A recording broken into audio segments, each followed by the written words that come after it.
Hello my dear beautiful bastards and welcome to Resident Evil 7. I will be talking a little bit about the game. There is no face. I'm sorry there is no face, but I just wanna tell you my first impressions of the game. I played about 3 hours so far and I went through the first section of the game and it's beautiful. It is a beautiful game because the most important thing about it is the transition between the survival horror and the action horror and the stealth. That is perfectly done. I cannot explain how perfect that is in this game. It is the greatest thing about it, by far. Because every single game of this type, or at least similar to this one, forces you to be in the constant state of dread. And it constantly forces you to feel like shit, like you're gonna die any second. In this game, you have moments where you gotta panic, because, you know, shit's going down and you're probably gonna die. And enemies are all over the place and you just need to be quick about your movement, what you're gonna do, who you're gonna shoot, where you're gonna shoot. But it also has these periods where you gotta solve puzzles and you feel safe. You know, the game actually tells you, well, it doesn't really tell you, but you can see that it focuses on you solving the puzzle rather than you getting attacked and constantly feeling like you're gonna die. That is what many games fail to do. They tend to combine the puzzle solving and the survival horror, and they tend to put it all together. That doesn't work. You can't solve puzzles while being hunted by some motherfucker. That just doesn't work. So if you're being hunted, then at least let the player hide and get safe and then solve the puzzle. This game does that. It allows you to run away from the enemy very, very easily, and once you run away, you are safe. You not only feel safe, you actually are safe, and then you can very, very easily solve puzzles or, you know, collect items or do whatever. That is what I wanted to mention first, the transitions that the game has. The transition between, you know, running for your life and feeling nice and solving puzzles and just doing your thing.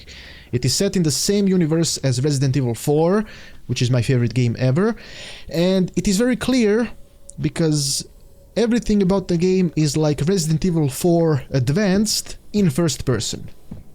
So it has the action, it has the horror, and the horror is even more advanced because it is first person, so it is a much more effective horror game compared to Resident Evil 4. And I have seen some reviews. I'm making this video a little bit late. I should have made it like yesterday, but it doesn't matter. I saw some reviews and most of them are praising the game, which is quite nice because that's what it should get, all the praise.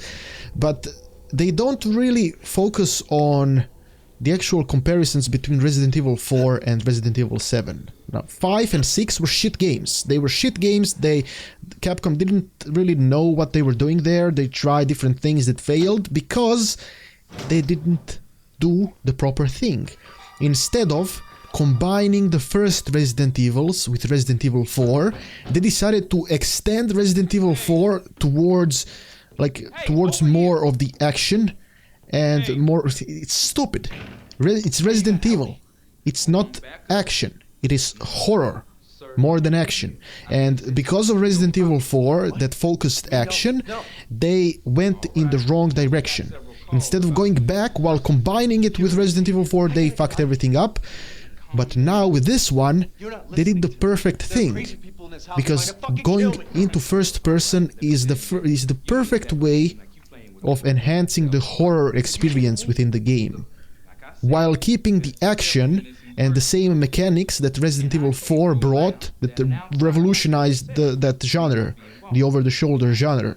Now obviously this is not gonna be the same, because it's first-person horror survival.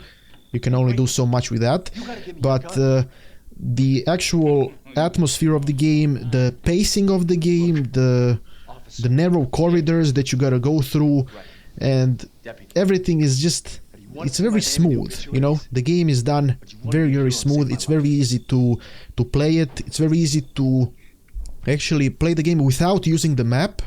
because you have the map in the game, but I have never needed it because I always understood where I was going and what I was doing, and it just took me a moment to understand it. You know, the level design, or well, the world design is really well done. It's very understandable, and that is also something very nice, because when you're playing a horror game and you get in a situation where, you know, it's really shitty and you gotta run away, it's important to understand where to go. And many games fail to do that.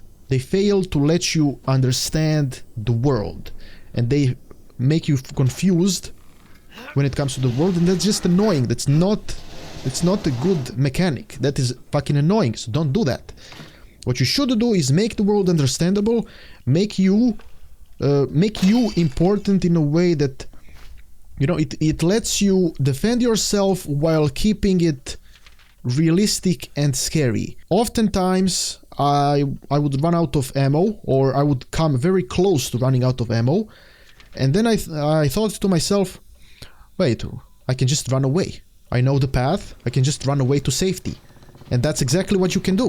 You can simply turn around and run away, and you're gonna come to a safe area, and you can just think of what to do, and then you can go back and see what's gonna happen. Unless you go do a boss fight. If you do a boss fight, then you are kind of stuck there doing the boss fight. Boss fight, I could talk about the boss fights. I played the first boss fight with the guy, Jack Baker, and it reminded me of the Resident Evil 4 Garador fight, if you remember that one. Once you go down the stairs and then they lock you down in that little space with the bells, and the Garador is in the cell.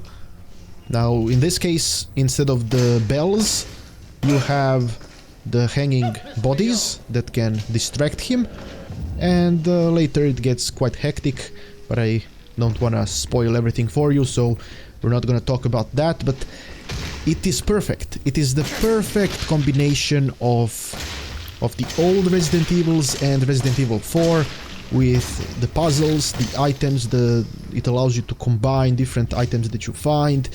The transitions between the areas are just done wonderfully, and the stealthy part is also... The stealthy part could use some work, I think. There have been moments where they saw me, like they were directly watching me, and they didn't see me. You know, they didn't notice me, but it is possible to run away again. Once they see you, you can defend yourself and run away and hide again. Which is also something amazing. I mean, which game does that? But this game allows you to fend off the attacker, to hide, to potentially find more items and, you know, replenish yourself, replenish your ammo, get a new weapon, and just murder the enemy. It is done. It is definitely the game that will revive Resident Evil. And there's also the old lady. I don't really know what's going on with the old lady. You have seen it. You have seen her at the start of the video during the family dinner. She concerns me. I don't really know. Is she the final boss? She probably is the final boss. It's probably Jack, Margaret. Is that her name, Margaret? Then it's the son, and then it's probably the old lady. I don't really know. It doesn't really matter. All that matters is that this is the perfect game that Capcom could have made to revive Resident Evil. I don't know what they could have done better to revive it, but this is it. This is the game. So if you are into survival horror, if you like the Resident Evil, the entire Resident Evil, you know, thing, then this is the game that you should play. I played 3 hours. I think it lasts about 10, maybe even a little bit less, or maybe even a little bit more. I'm not really sure, but I wasn't able to play too much of it for now because I was, you know, doing other stuff, and it's kind of difficult to play it for a long period of time because after all, it is a first-person game, and I played on the consoles on my monitor, so, you know, it's kind of not very pleasant. I would need to play it on the PC and change the FOV quite a bit, because I'm not actually used to playing first-person games. I like third-person more, so it was a little bit difficult for me to play it for a longer period of time, and I'm not really sure what to do with it.